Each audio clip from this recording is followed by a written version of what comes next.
කුටුම්බය තුළ ඇතිවෙන සැකය ආදරේ විශ්වාසය මේ සියල්ල ගැනම ඉතාමත්ම හදවතට සංවේදී ආකාරයෙන් ඔහු මේ චිත්‍රපට ඉදිරිපත් කරලා තියෙනවා.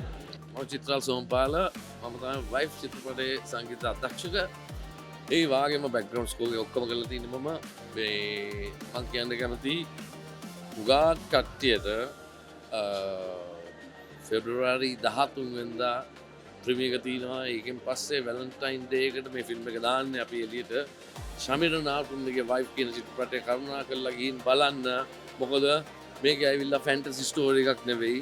මේක ඇවිල්ලා a real story in life. ඒ වගේම තමයි මගේ ඉමෝෂන් එකෙන් මම මේ මියුසික් ඔක්කොම කරේ. මොකද වයිෆ් කෙනෙක් කියන්නේ ඉමෝෂනල් දෙයක්.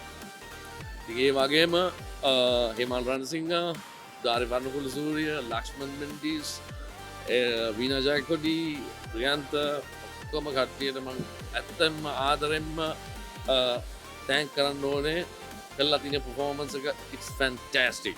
and කරුණාකරත් February 13 වෙනිදා පස්සේ ගිහිල්ලා වයිෆ් කියන චිත්‍රපටය බලලා ඔයගොල්ලන්ම හිතා ගන්න පුළුවන් මේක ෆැන්ටසි ගන්න මේක ඇවිල්ලා real story in life. thank you. තමන්ගේ ජීවිත අරගලය මැද්දේ පෞල් ජීවිතය තුළ අත්විඳින විවිධාකාර වූ ගැටුම් සමූහයක් ඉතාමත් සිනමාත්මක විදියට ලස්සන්ට ඉදිරිපත් කරලා තියෙනවා.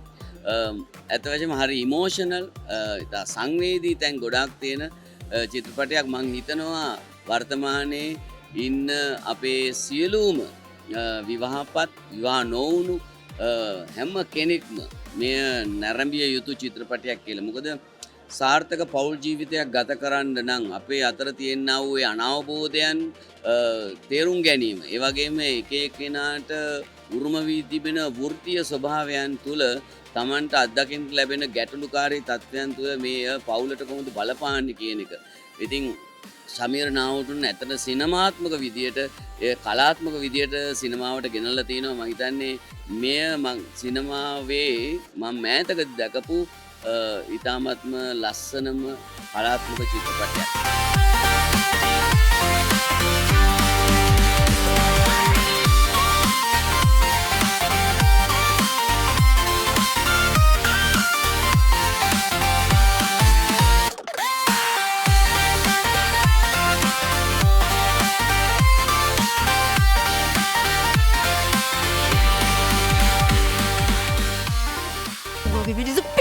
ලැජ්ජාවක්. කතා කර කැත බලනකො පොඩුවක් වගේ. මොකද්ද මිනිහා කිව්වේ? කරනකො ඒ වගේ වැඩක් පොඩි ලෝ බජට්. මිනිස්සුත් ඒ බලන්න.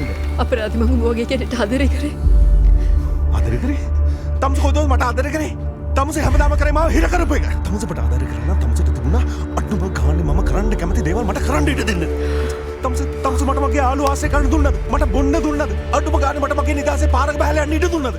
දැන් වයිෆ් බැලුවාම තිබුණේ වයිෆ් එක්ක කොහොමද ජීවිතේ යට ගෙනියන්නේ කියලා. මට තියෙන එකම ප්‍රශ්නේ මෙහෙමයි. වයිෆ් එක්ක තිවිච්ච සිනමා අත්දැකීම හරිම සුන්දරයි. හැබැයි ගෙදර ගිහිල්ලා කොහොමද කියන්නේ මං ආයෙත් වයිෆ් බලන්නේ ඔයි කියලා. මොකද වයිෆ් එතකොට හයි කොයි වයිෆ්ද කියලා. එතනයි තියෙන ලොකුම ප්‍රශ්නේ. මට හිතෙනවා මං හරි කෙටියෙන් කියන්නම්. එක මේක දැන් හැමෝම කතා කරන ඇති මේක යථාර්ථවාදී චිත්‍රපටයක් කියලා. ඒ කියන්නේ ෆැමිලි මූවි එකක්. එතකොට මේකේ අර යථාර්ථවාදී කොන්ටෙක්ස් එකක් ඇතුලේ ප්ලේ වෙන කතාවක් තමයි තියෙන්නේ. මට හිතෙනවා ශමීර මේ චිත්‍රපටිය ඇතුලේ සක්සස්ම තැන සහ ශමීරගේ චිත්‍රපටිය තියෙන්නෙම අන්තිම ක්ලයිමැක්ස් එකේ කියලා. ඒක හරියටම කිව්වොත් හැමෝටම ඒක අවධාරණයෙන් බලන්න පුළුවන්. කෝල් එක රින් වෙන තැනදී ඒ දෙන්න හැරෙන ඒ රියැක්ෂන් එකේදී මට හිතෙනවා ශමීර චිත්‍රපටිය ගැන නැත්නම් ශමීරගේ චිත්‍රපටිය ශමීර කතා කරලා තියෙන එතනින් කියලා. ඉතින් හැමෝටම ආරාධනා කරනවා මේ චිත්‍රපටිය සිනමා ශාලාවලට ඇවිල්ලා නරඹන්න කියලා. මට කියන්න තියෙන්නේ පොදු සමාජයේ ඉන්න බිරින්දෑවරුන්ට මේ චිත්‍රපටිය බලන්න සහ මේ ඉවසීම තියෙන්න ඕනේ. ඒ කියන්නේ අපිට දෙයක් හරි ලේසි කඩාගෙන බිඳගෙන යන්න. හැබැයි සමීර මේකේ වෙන තැනකට ගෙනල්ලා තියෙනවා. ඒ කියන්නේ ආපහු හැරිලා එනවා වයිෆ්. මං හිතන්නේ අපිට නැවත රෙපයාර් කරගන්න පුළුවන් ඕනම කැඩිච්ච පවුල කැඩිල නැහැ. නමුත් ඒ කැඩෙන් නැතුව කොහොමද තමන්ගේ පවුල් ජීවිතයේ හරි විදිහට හෝ කුමන ආකාරයකින් හරි ඒක හසුරුව ගන්න කොහොමද කියලා ඒකේ කතා කරනවා. ඉතින් මම හිතනවා ලංකාවේ ඉන්න සියලුම බිරින්දෑවරු මේ චිත්‍රපටය බලන්න ඕනේ. බිරින්දෑවරු වෙන්න ඉන්න අයත් මේක බලන්න ඕනේ. මම ආරාධනා කරන හැමෝටම මේ චිත්‍රපටය බලලා රස විඳින්න සහ රස විඳින්න විතරක් නෙවෙයි ඒකේ තියෙන අර්ථය තේරුම් ගන්න. මොකද සමීර කතා කරලා තියෙන්නේ අපේ සමාජයේ මේ නූතන සමාජයේ කතා කරන්නම ඕනේ කාරණයක්. ඒක සමාජ ආර්ථික දේශපාලන සහ විශේෂයෙන්ම පවුල කියලා කියන කාරණේ. ඉතින් ඒ හින්දා මම හැමෝටම ආරාධනා කරනවා මේ චිත්‍රපටය බලන්න. සමීර නවතුන්න තමන්ගේ තුන්වැනි චිත්‍රපටයෙන් අපූර්ව ජීවිත විවරණයක් කරනවා. මම හිතන්නේ සුන්දර යොවුන් ජීවිතය මොනතරම් ඛේදවාචකයක් බවට පත් කරගත හැකිද?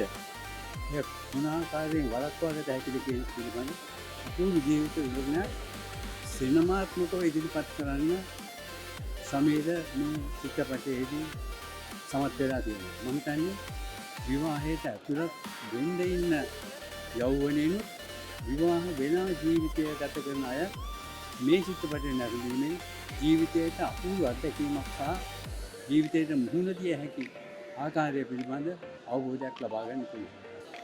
මේ අධ්‍යක්ෂකවරයා ඒ හැම දර්ශනයක් තුළම ඒ චිත්‍රපටයේ මුල සිට අග දක්වාම ඊටාම සුළුයි කියලා අපි හිතුවට ඒ හැම දර්ශනයක් තුළම ඊටාම ගැඹුරක් දකින්න. ඒ ගැඹුර පිළිබඳව සිතීමට ප්‍රේක්ෂකයන්ට සලස්වලා තියෙනවා.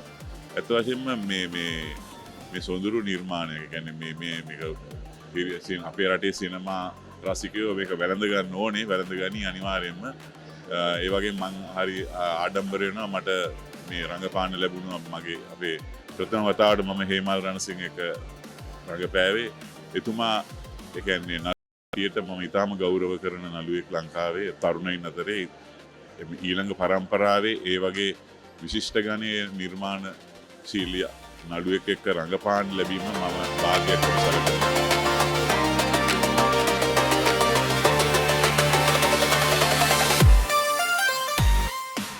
ඉතින් ඕස්ට්‍රේලියා නවසීලන්තේ වගේම ඇමරිකාව ඉතාලිය ඒ වගේම කැනඩාව කියන රටවල් වල වයිෆ් චිත්‍රපටයේ ප්‍රදර්ශනය වෙනවා. ඉතාම සතුටුයි කියන්න ආරම්භයේ ඉඳන්ම මේ වෙනකොටත් අපි මේ චිත්‍රපටයේ දර්ශන වාර ආරම්භ කරලා තියෙන්නේ. ඕස්ට්‍රේලියාවේ දර්ශන වාර නගර ගණනාවක ඕපන් කරලා තියෙනවා. නවසීලන්තෙත් එහෙමයි. අද වෙන විට පළවෙනි දර්ශන වාරය සම්පූර්ණයෙන්ම හවුස්ෆුල් වෙලා තියෙනවා. පෙබරවාරි 14 තියෙන දර්ශන වාරය අද වෙනකොටම හවුස්ෆුල් වෙලා තියෙනවා. ඒකත් එක්ක අපිට පේනවා මේ වයිෆ් කියන චිත්‍රපටය එහි ඉන්න ප්‍රේක්ෂකයෝ ඉතාම කැමැත්තෙන් වැළඳගෙන තියෙනවා. ගොඩක් අය මේ හේමාල් සහ උදාරිගේ රංගනයට මේ අර ළඟදිම අවුට් වෙච්ච ට්‍රේලර් එකේ තියෙන කට්ටිය ඇවිස්සෙන සුළු ස්වභාවයට කැමති. ඉතින් මේ වගේම චිත්‍රාල්ගේ මියුසික් එක ඒ ඔක්කොටම කැමති නිසා තමයි මේ කට්ටිය චිත්‍රපටය ගන්න කියලා කියනවා. ඉතින් ඔස්ට්‍රේලියාවේ ඉන්න වයිෆ්ලා හස්බන්ඩ්ලා ඔක්කොම මේ චිත්‍රපටය කැමැත්තෙන් බලනවා. අපි ඔක්කොටම ආරාධනා කරනවා ඇවිල්ලා බලන්න කියලා. ඉතින් අපි 13 වෙනිදා ඉඳලා මේ චිත්‍රපටය ලංකාව පුරා සිනමා ශාලා 70 ගානක තිරගත වෙනවා. ඒකගේම රටවල් 15ක විතර පෙබරවාරි මාසේ තිරගත වෙනවා. ඉතින් මේ චිත්‍රපටයට ලැබිච්ච මූලික ප්‍රතිචාර බොහොම හොඳයි. ඒ වගේම ට්‍රේලර් එක වයිරල් වුණා. මම හිතන්නේ මිලියන් ගානක ප්‍රේක්ෂක සංඛ්‍යාවක් මේ ට්‍රේලර් එක බැලුවා.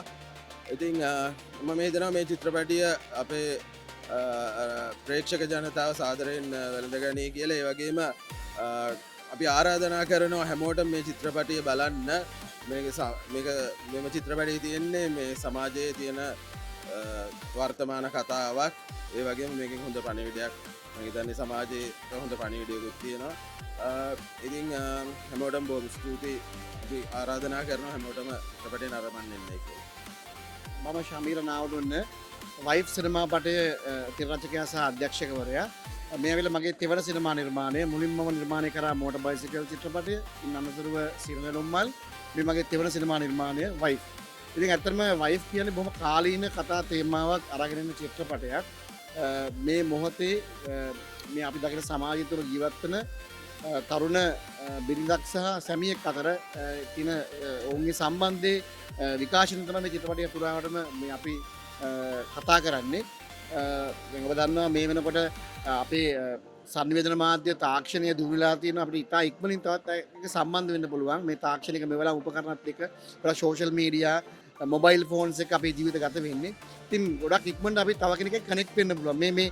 මේ මිනිස්සුන්ගේ මානව සම්බන්ධකම් වල ස්වරූපයන් ඒවැයි දේවල් ඒ සම්බන්ධතා මිනිස්සුන්ගේ ජීවිතවල බලපාන්නේ කොහොමද? ඒවත් එක්ක අපේ ජීවිතේ ගොඩනගන්නේ කොහොමද කියන එක තමයි මේ චිත්‍රපටය පුරා කතා කරන්නේ. මම හිතනවා මේ අත්දැකීම ශ්‍රී ලාංකික වයිෆ්ලට හස්බන්ඩ්ලට බොහොම බහුතරයකට තියෙනවා. ඉතින් ඒගොල්ලන්ගේ ජීවිතය තමයි මේ චිත්‍රපටය හරහා අපි ප්‍රතිනිර්මාණය කරලා තියෙන්නේ. මම හිතනවා වඩා සුබවාදී ජීවිතයක් ගත කරන්න බොහොම සතුටින් ජීවත් වෙන්න තමන්ගේ පෞල් ජීවිතය වඩා හොඳින් ගත කරන්න මේ චිත්‍රපටය යම්කිසි උත්තේජනයක් සපයනවා කියලා. ඉතින් මම හිතනවා ගොඩක් අයට මේ චිත්‍රපටය නරඹුවොත් තේරෙයි තමන්ට තමන්ව මේ චිත්‍රපටය ඇතුලේ දැක ගන්න පුළුවන් මේ අත්දැකීම් අඩු වැඩි වශයෙන් ගොඩක් අයට තියෙනවා. ඉතින් මම හිතනවා මේ චිත්‍රපටය දැන් පෙබරවාරි මාසේ 13 වෙනිදා ඉඳලා ලංකා පුරා සිනමා ශාලා රසක තිරගත වෙනවා. ඊට අමතරව ලෝකයේ රටවල් ගණනාවකම සමගාමීව මේ චිත්‍රපටය තිරගත කරන්න කටයුතු සංවිධානය කරලා තියෙනවා. ඉතින් මේ චිත්‍රපටයේ පූර්ව ප්‍රචාරක පටය නිකුත් වුණාට පසුව සමාජ මාධ්‍යයේ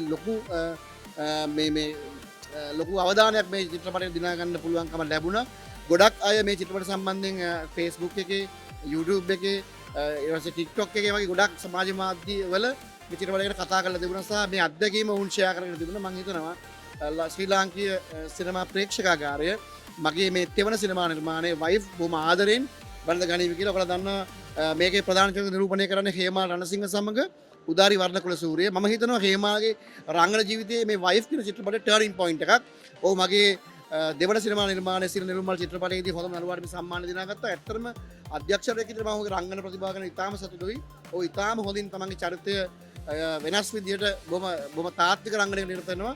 ඉතින් මම හිතනවා හේමාගේ රංගන ජීවිතයේ ටර්නින් පොයින්ට් එකක් තමයි මේ චිත්‍රපටය ඇවිල්ලා. ඒ වගේම උදාරි වර්ණකුල සූරිය කියලා කියන්නත් ඕනේ. අයත් ඔහුට නොදැනි රංගනයක නිරූපණය කරන මේ චිත්‍රපටය ඇතුළේදී බොහොම තාත්වික රංගනයක්, බොහොම ලස්සන කැමරාකරණයක්, ඒ වගේම බොහොම හදලා දැනෙන සංගීතයක්, මේ ආදී විවිධ අංශයන් වලින් බොහොම පෝසත්, බොහොම අලංකාර විදිහට මේ චිත්‍රපටය ප්‍රේක්ෂකයන්ට ගේන්න අපි කටයුතු කරලා තිබුණා. අතන විශේෂ මතක් කරන මේ චිත්‍රපටයේ නිෂ්පාදකතුමා වරුණ ආරම්භගේ මහත්මයා ඔහුගේ දෙවන නිෂ්පාදනය සිරල් මීඩියා ආයතනයේ මේ චිත්‍රපටය නිෂ්පාදනය කරන්නේ. ඉතින් අපි බොහොම ලංකාවේ ප්‍රොෆෙෂනල්ස් වෘත්තීය මට්ටමින් හොඳ කණ්ඩායමක් එකතු වෙලා කටයුතු කරේ.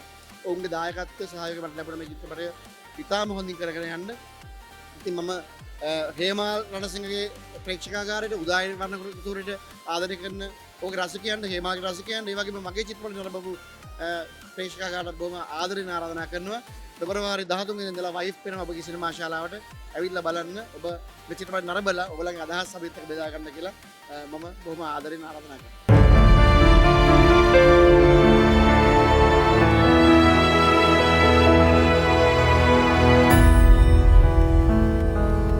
අතීතයේ එක් දවසක සෙමින් ඔබ ඇවිදින්න කීවා මට